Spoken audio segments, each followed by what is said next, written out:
হুশিয়ার, শাহেনশাহে হিন্দ জালালউদ্দিন মোহাম্মদ প্রবেশ করছেন।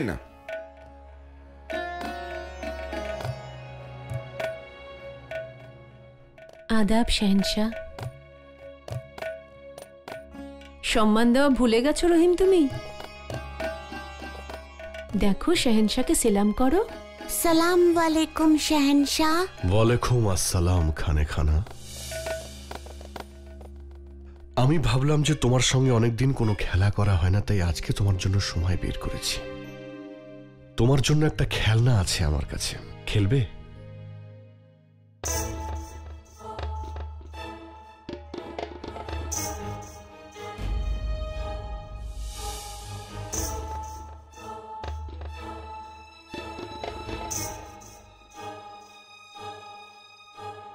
খুব ভালো কেশর, কাবুল থেকে এসেছে, একটু খেয়ে দেখুন। দাঁড়ান, সে আপনি নন। আমি জানি ছোট আম্মির উপরে তুমি খুব রেগে আছো। তোমাদের দুজনের মধ্যে হওয়া কথা আমাকে বলাটা উচিত হয়নি। কি হয়েছে শাহেনশাহ? ও কি কোনো ভুল করেছে?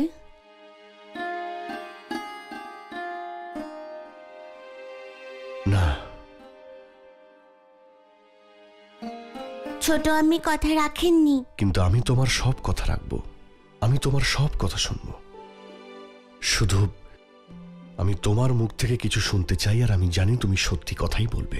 আপনি কি আমাকে নজরবন্দি করে শাস্তি দেবেন? আমি তোমাকে নজরবন্দিও করব না, শাস্তিও দেব না। আমি তোমাকে কথা দিচ্ছি, আমি তোমায় কিছুই বলবো না। আমি বরং তোমাকে অনেক রকম খেলনা কিনে দেব, তার বদলে তোমাকে সত্যি কথা বলতে হবে। এবার বলো যে এই ডিব্বাটা তুমি কোথা থেকে পেয়েছিলে?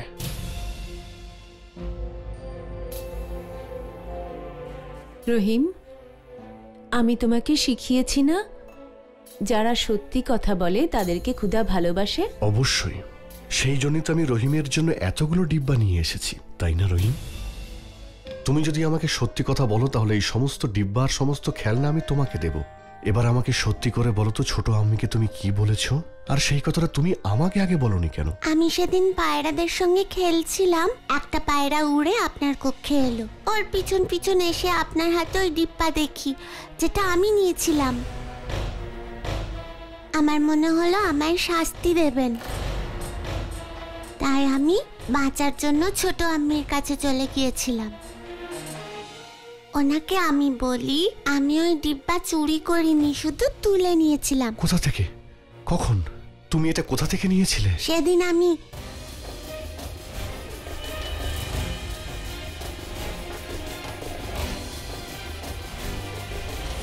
এবার দেখি আম্মি জান আমায় কিভাবে খুঁজে পান।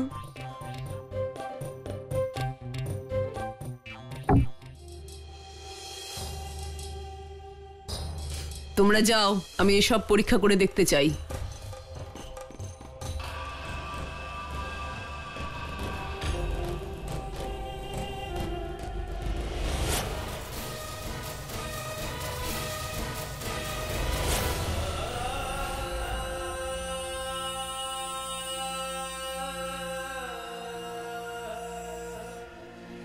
রহিম, তুমি বাইরে গিয়ে খেলো। আমি শাস্তি পাবো না তো?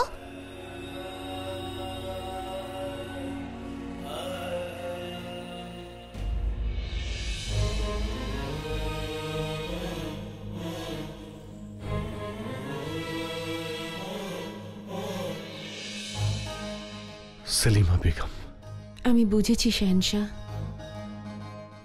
আমার মৃত্যু হলেও আমি এই বিষয়ে কাউকে কিচ্ছু বলবো না।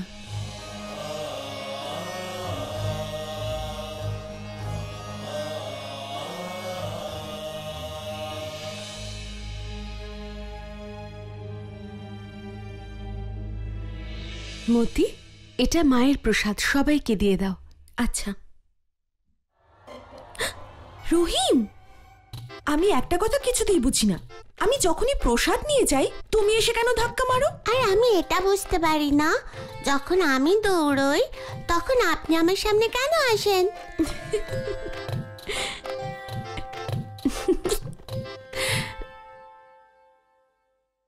রহিম, তুমি এখানে কি করছো? আমি আপনার সঙ্গে কথা বলবো না, আপনার উপর রেগে আছি।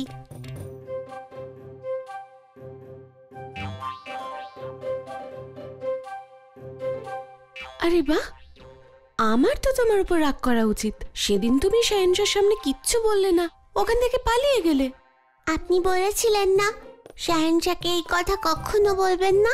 আমি আম্মি জানকেও বলে দিয়েছি যেন আপনার সঙ্গে কথা না বলেন। আপনার থেকে ভালো শাহেনশাহ, উনি ওনার কথা রেখেছেন। শাহেনশাহ তোমাকে কি কথা দিয়েছেন? বলবো?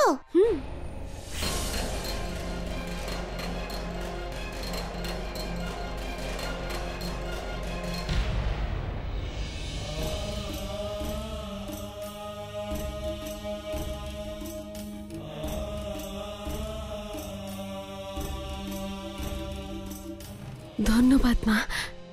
এর অর্থ হলো শাহেনশাহ সত্যিটা জেনে গেছেন।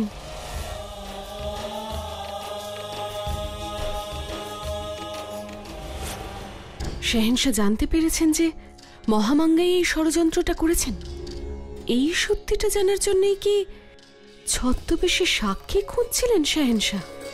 রহিম যখন ওনাকে সত্যিটা বলে দিয়েছে, এতে কি উনি আমার কথা বিশ্বাস করবেন, নাকি মহামাঙ্গাকে আবার উনি ক্ষমা করে দেবেন?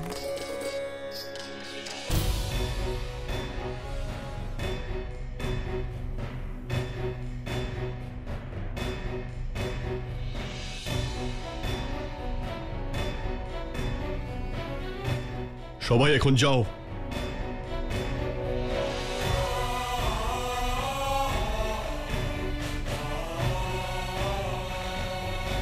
আমার এটা বিশ্বাসই হচ্ছে না যে আমার বড় আম্মি আমার সঙ্গে এটা করতে পারলেন কি করে। উনি আমার কাছ থেকে আমার সন্তানকেই কেড়ে নিলেন। আমার চাচার হাত থেকে উনি আমাকে বাঁচিয়েছিলেন, তাহলে কেন উনি আমার হবু সন্তানকে কেন হত্যা করলেন?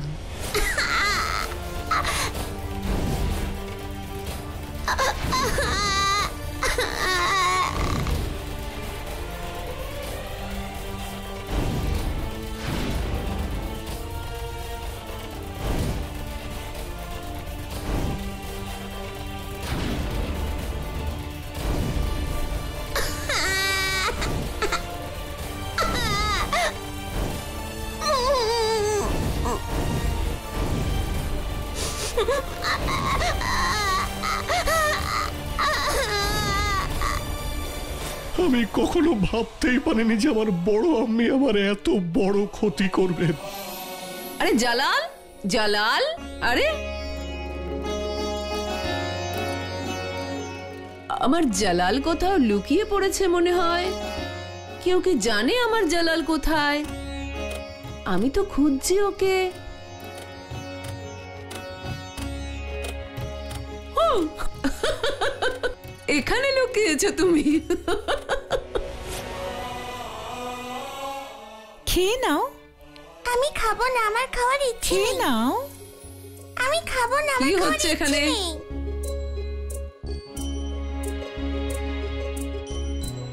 আমার জালাল খাচ্ছে না কেন? আমি খাবো না। আচ্ছা, এরকম কি করে চলবে? যদি না খাও তো শক্তি পাবে কোত্থেকে? আর শক্তি যদি না হয় তো শাহেনশাহ হবে কিভাবে? এই নাও। আরে আরে জালাল, জালাল, কেন আপনি এরকম করলেন বড় আম্মি? আপনি আমার সন্তানকে কেড়ে নিলেন।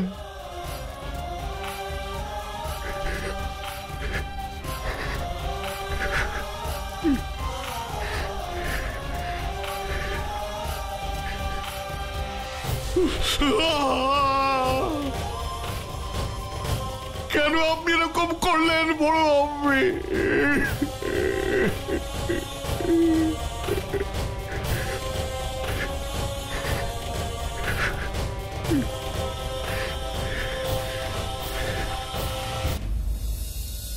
মনটা শক্ত করো সুকন্যা, ঈশ্বরের উপরে ভরসা রাখো।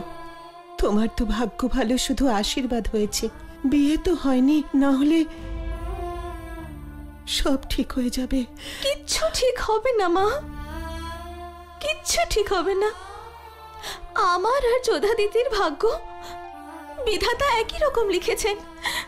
যোধা দিদির বিয়ে হওয়ার আগে রাজা সূর্যভান সিং মুঘলদের হাতে মারা গেলেন, আর এবার আমার বিয়ে হওয়ার আগে মুঘলরা কুমার রতন সিংকে হত্যা করলো। মহারানী, মহারাজা আগ্রা থেকে ফিরে এসেছেন। পিতা,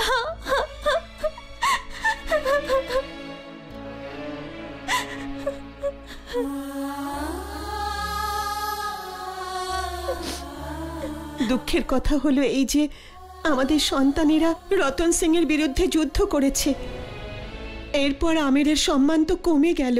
এরই সঙ্গে তোমার সন্তানেরা আমেরের মাথা উঁচু করে দিয়েছে। কুমার রতন সিং এবং তার পিতা পরোক্ষের ডাকাতদেরকে আশ্রয় এবং প্রশ্রয় দিয়েছিল। এটা যদি আমি আগেই জানতাম তাহলে এই সম্বন্ধটা আমি ওখানেই শেষ করে দিতাম। শাহেনশাহ সেটাই করেছেন, যেটা ওনার ধর্ম। ওহ, এত প্রতিশ্রুতি দিয়ে যাকে বিয়ে করে নিয়ে গেলেন তাকে বন্দি করে রাখাটা কি ধর্ম?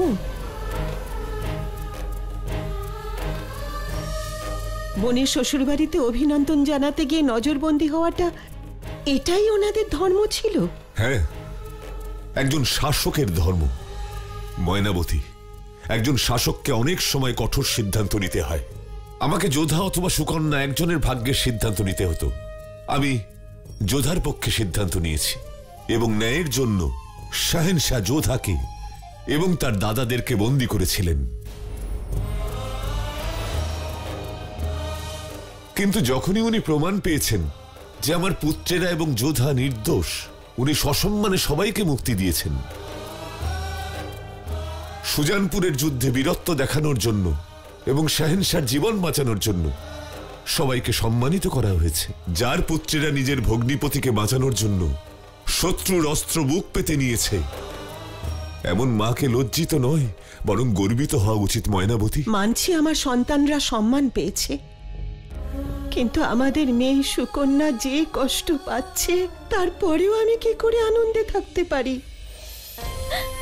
মা, তুমি এরকম কেন বলছো? যোধা দিদি সম্মানের সঙ্গে নজরবন্দি থেকে মুক্ত হয়েছে, আর আমির তার গৌরবও ফিরে পেয়েছে। আমি সত্যি খুব খুশি মা। হ্যাঁ পিতা, আমি সত্যি খুব খুশি।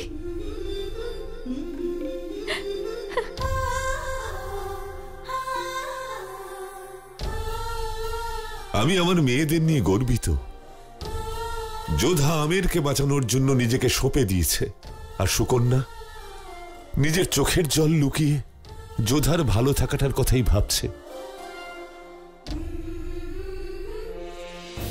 সমস্ত পাহারাদারদের হুকুম দিন মহলের পাহারার ব্যবস্থা আরো কঠিন করতে। আপনার হুকুম তামিল হবে শাহেনশাহ, কিন্তু অপরাধ নেবেন না। মহলে এত কড়া পাহারা কি এমন হলো? আমি জানতে পেরেছি যে হত্যাকারী কে, আর তিনি এই মহলের মধ্যেই রয়েছেন। আমার হুকুম এখনই পালন করা হোক, আর সবাইকে এটা জানিয়ে দিন যে তারা সবাই যেন আজ রাতে একসঙ্গে উপস্থিত হয়। আমি সবার সামনেই হত্যাকারীর নাম বলবো।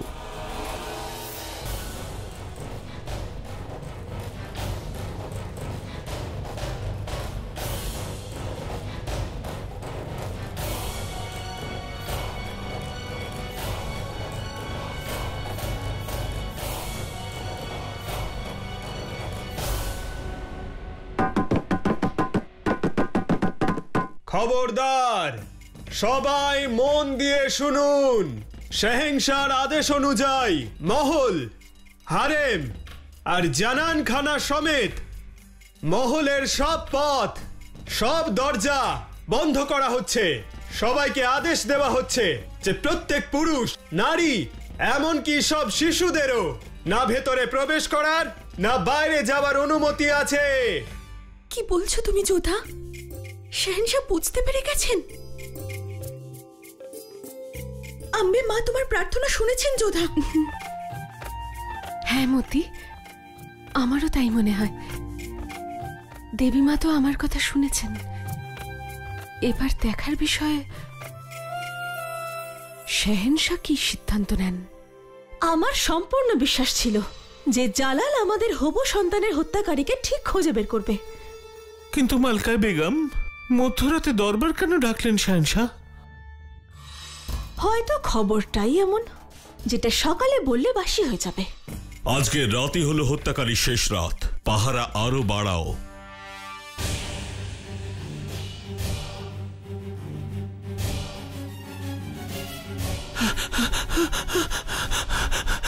অপরাধ নেবেন না হুজুর, একটা বিশেষ খবর দেওয়ার ছিল। যখনই আসো শুধু তাড়াহুড়ো করো, বলো। হত্যাকারী আপনারই আম্মি খান সাহেব। কি ভুলভাল বলছো তুমি? আমি সত্যি বলছি হুজুর, রোকেয়া বেগমের গর্ভস্থ সন্তানকে ধোঁতরার রস ওয়াজিরে আলিয়া মহামাঙ্গা নিজে হাতে দিয়েছেন, আর এই কথাটা উনি নিজে আমার সামনে স্বীকার করেছেন। বাজে কথা বলার জায়গা পাওনি। আর একবার যদি বলো তোমার জিভটা কেটে নেব, বুঝলে? আমি তো শাহেনশাহ তরোয়ালের কোপ থেকে মহামাঙ্গাকে বাঁচাতে চাইছি। আমার কথাটা শুনুন, আপনি এখান থেকে আপনার আম্মিজানকে নিয়ে এক্ষুনি বেরিয়ে যান, আর নয়তো শাহেনশাহর বিরুদ্ধে যুদ্ধ ঘোষণা করুন। যদি এমনটা না হয়, ওই শাহেনশাহর হাতে আপনার আম্মিজানের গর্দান অবশ্যই যাবে।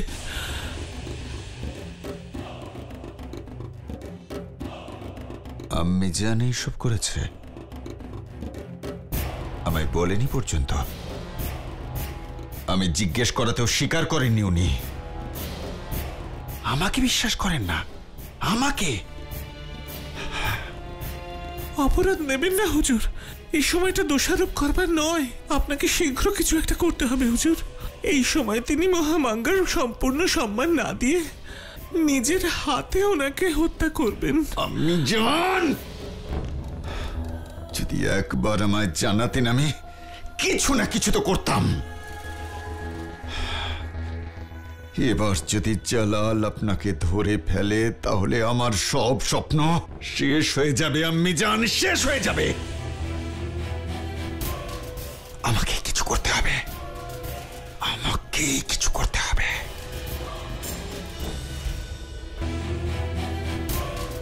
আমাকে কিছু করতে হবে, আমাকে কিছু করতে হবে।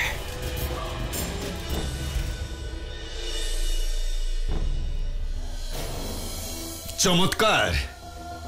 এদিকে আমার সর্বনাশ হতে চলেছে, আর আপনি বসে শরবত পান করছেন।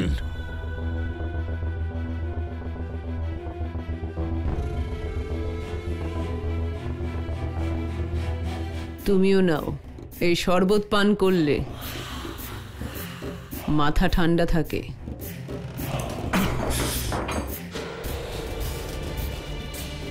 রেশম পর্যন্ত সবকিছু জানে, আর আমি জানি না। আমি আপনার ছেলে। এত বড় কথাটা আপনি আমাকে লুকিয়েছেন। নিহাত আপনি আমার আম্মিজান, না হলে যে কথা রেশমের কাছে শুনলাম তারপর আমি নিজেকে সংযত রাখতে পারতাম না। শরবত পান করা বন্ধ করুন, না চলুন এখান থেকে, চলুন। না হলে আজকের রাত আমাদের দুজনের শেষ রাত হবে, বুঝতে পেরেছেন? এবার চলুন। আদাম, আমরা কোথাও যাব না, আমরা এখানেই থাকবো। আম্মিজান, আপনি মৃত্যু ভয় পান না নাকি? আদাম, আমি দেখতে চাই জালালের পর কি করবে। মাথা খারাপ হয়ে গেছে আপনার আম্মিজান। জালাল আপনাকে ক্ষমা করবে না, ও নিজের হাতে আপনাকে হত্যা করবে। চলুন এখান থেকে, চলুন। তুমি যেমনটা ভাবছো সেসব কিছুই হবে না। তুমি শুধু এখানেই থাকো আর দেখতে থাকো কি হয়। আমরা কোথাও যাব না। শরবত পান করো, শরবতটা পান করো।